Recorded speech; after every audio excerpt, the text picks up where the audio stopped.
yang ingin kita bicarakan dalam perkembangan kali ini ada fenomena yang menarik, Kiai. Akhir-akhir ini aliran sesat itu tetap ada dan mungkin juga berkembang. Bahkan menurut penelitian di Jawa Timur saja itu ratusan. Itu aliran sesat. Cuma dari aliran sesat yang ada ini, yang paling merebak, menyebar di mana-mana ada 4, yaitu Wahabi, Syiah, dulu ditambah Hizbut Tahrir, HTI, cuma sekarang sudah redup ya, karena dilarang oleh pemerintah. Yang keempat, liberalisme, pluralisme. Sebenarnya Kiai menyikapi merebaknya 4 aliran ini bagaimana? Selaku seorang dai, pengasuh pondok pesantren, dan pemberantas aliran sesat. Baik, terima kasih. Ya, pertama kita sebagai warga Ahlussunnah wal Jamaah ya, yang bermadzhab secara akidah kita ikut Imam Asy'ari, secara fikih kita ikut Imam Syafi'i karena kita di Nusantara ya. Ya. Dan juga kita mengikuti tasawufnya Imam Junaid Al-Baghdadi karena beliau adalah membingkai tasawufnya dengan syariat. Maka kita yang orang-orang Nusantara ini atau muslim kita ya harus berpegang teguh dengan apa yang diajarkan oleh para sesepuh kita ya.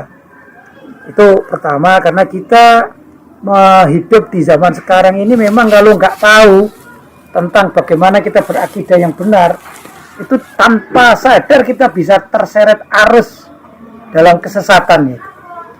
Karena memang fenomena aliran sesat luar biasa ya. Apalagi zaman sekarang, zaman digital, zaman medsos. Kadang anak-anak kita tidak tahu ini, ikut pengajian di suatu tempat, itu tidak tahu ini. Pengasuh pengajian itu alirannya apa nggak tahu. Pokoknya ikut gitu. Pokoknya ya? ikut saja gitu. Kalau zaman dahulu kala ya, mungkin orang tua kita melihat anak-anaknya itu. Kalau namanya anaknya nggak ngaji itu berarti nakal. Kalau anaknya ngaji berarti baik. Tapi kalau zaman sekarang nggak bisa begitu. Kalau anaknya ikut mengaji itu mengaji di kelompok mana, ini perlu tahu. Nah, itu yang perlu disikapi oleh semua, terutama para orang tua gitu ya.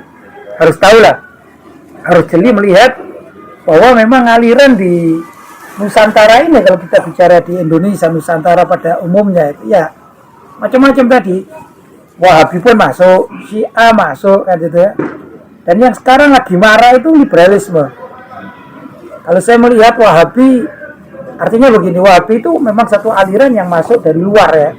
Dia ada di pinggir-pinggir umat Islam, tapi yang diambil itu adalah umat Islam yang tidak tahu agama ya, sehingga diambil, maka ikutlah aliran Wahabi. Sedangkan yang Syiah juga demikian, ini di pinggir-pinggir, ini mainnya di pinggir, mengambil dari anak-anak umat Islam sehingga lari kepada mereka. Yang runyam ini liberalisme itu masuk dalam sistem pemerintahan dan juga masuk dalam sistem kepemimpinan di kalangan umat Islam yang kadang-kadang nggak tahu ini. Karena sama, sholatnya sama, segalanya sama, puasanya sama, gitu. Ditanya akidahnya sama, cuman kiblatnya ke barat, kiblatnya ke Cina, gitu. Akhirnya terjadilah ini Kiai ya, terjadilah bahaya ya. Bahaya, gitu.